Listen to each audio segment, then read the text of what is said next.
ક્રીના બોલો. સુગંધ છે ની આવે છે, શું બનાવે છે? આ રવો શેકવું છે જો ને.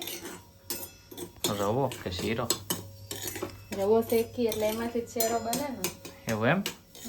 શેકાય એટલે મસ્ત મસ્ત સુગંધ આવે. અત્યારે કઈ ખુશીમાં રવો બનાવ્યો? એમ જ મેં કીધું મીઠું ખવાય એમ, ગળ્યું ભાવે જમવાની સાથે. આમ કંઈક તો ઈચ્છા થઈ હશે ને તને કે અચાનક બનાવીને કોઈ કીધું પણ નહીં? ના ના એમ જ મેં કીધું આજે બનાવો એમ, ઘણા ટાઈમથી રવો ખાધો નથી. નમસ્તે મિત્રો, જય શ્રી કૃષ્ણ બધાને. જો અત્યારે હું રવો શેકું છું. બસ હમણાં શેકાવા જ આવ્યો છે, શીરો બનાવવાની છે અને બાકીની રસોઈ હમણાં થોડી વાર પછી બતાવો, બરાબર? ત્યાં સુધીમાં હું શીરો બનાવી નાખું. ચાલો મિત્રો, આપણો સરસ મજાનો જો શીરો રેડી થઈ ગયો છે. રવાનો શીરો જે આ સત્યનારાયણ ભગવાનની કથામાં હોય છે એવો રવો બનાવ્યો છે, મસ્ત મસ્ત. તો ચાલો હું જમવાનું કાઢતી જાઉં, તમને બતાવતી જાઉં. જો આપણે રવો અહીંયા મૂકી દીધો છે, મસ્ત મસ્ત અજવાળામાં, એવો મસ્ત દેખાય. એકમાં છે શાક અને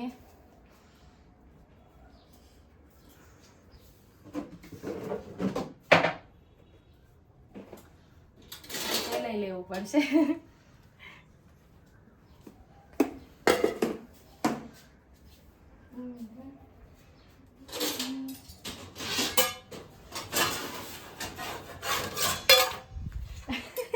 અમે જમવામાં 2 જણા છીએ એટલે 2 જ વાસણ ખાલી. આજ રસાવાળું શાક છે એટલે 4 વાટકા લઈ લો.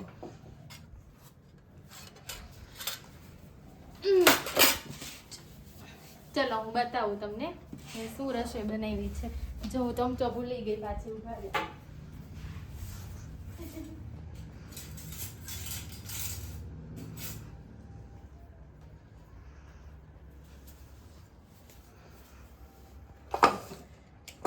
તો મિત્રો જો આજે મેં બનાવ્યું છે નવીન શાક, કળથીનું. જો આ કળથી છે, બાફી નાખી છે અને આની ઉપરથી આ મરચું ને જીરું અને તેલ નાખીને ખાવાનું હોય છે. બાફેલું ખાવાનું બહુ મજા આવે છે. એમ તો કળથીને વઘારીને પણ બનાવે છે બધા, પણ અમે આવી રીતે રસાવાળું આવી રીતે ઉપરથી મરચું જીરું ને તેલ નાખીને ખાવાની મજા કંઈક અલગ હોય છે. તેવી રીતે મેં બનાવ્યું છે આજે. જા મસ્ત મસ્ત રોટલી થઈ ગઈ છે રેડી. અને આમાં છે છાશ, આમાં છાશ છે. તો હવે અમે લોકો બેસી જઈએ જમવા માટે. જો આજે વાતાવરણ એકદમ ચોખ્ખું છે, તડકા જેવું.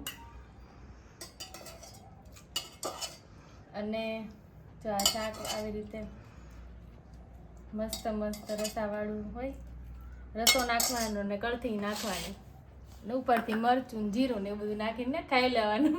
તો અમે બેસી ગયા છીએ અત્યારે બપોરા કરવા માટે. તમે લોકોએ બપોરા કરી લીધા? કોમેન્ટ કરવાનું ભૂલતા નહીં. અને મારી આ રસોઈ કેવી લાગી એની કોમેન્ટ પણ કરવાનું ભૂલતા નહીં. આવતા વ્લોગમાં ફરી મળશું. ત્યાં સુધી બાય બાય, ટેક કેર.